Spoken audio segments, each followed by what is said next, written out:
गौशाला। कांग्रेस सरकार के कार्यकाल में 1000 गौशालाएं बनाई गई। कांग्रेस नेता अपनी इस उपलब्धि का हर सभा में उल्लेख कर रहे हैं।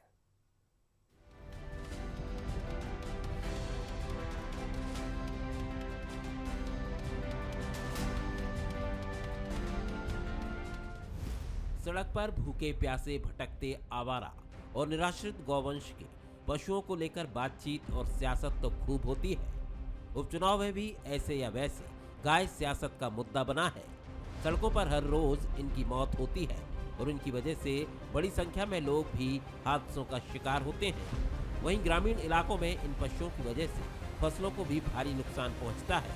इन्हीं समस्याओं को देखते हुए कांग्रेस सरकार के समय पूर्व मुख्यमंत्री कमलनाथ ने इन आवारा पशुओं के लिए एक पुख्ता योजना के साथ प्रोजेक्ट गौशाला शुरू किया था, जिसकी तारीफ पूरे देश में हुई। और यही वजह है कि प्रोजेक्ट गौशाला को वर्तमान शिवराज सरकार ने भी जारी रखा है।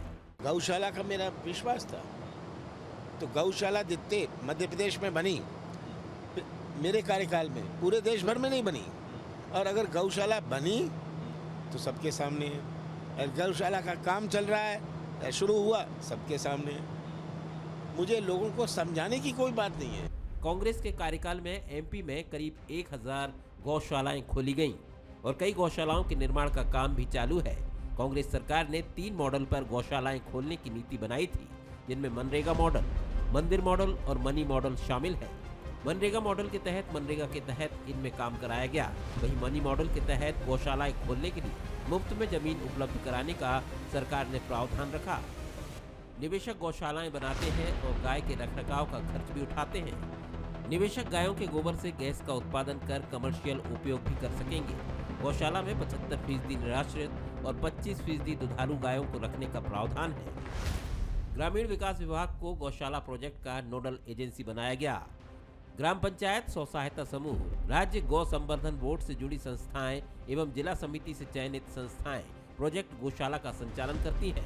हालांकि तत्कालीन कांग्रेस के पशुपालन मंत्री गौशाला की मौजूदा हालातों को लेकर खुश नहीं है।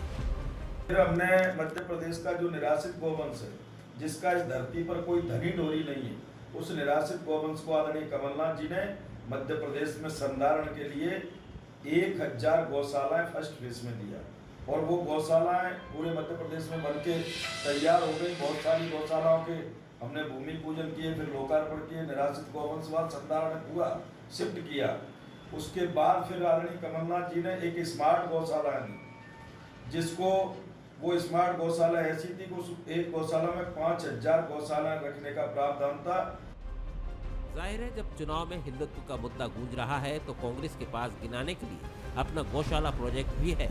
अब इसे इसका कितना फायदा मिलता है, ये देखने वाली बात होगी। Bureau report, Bansal news.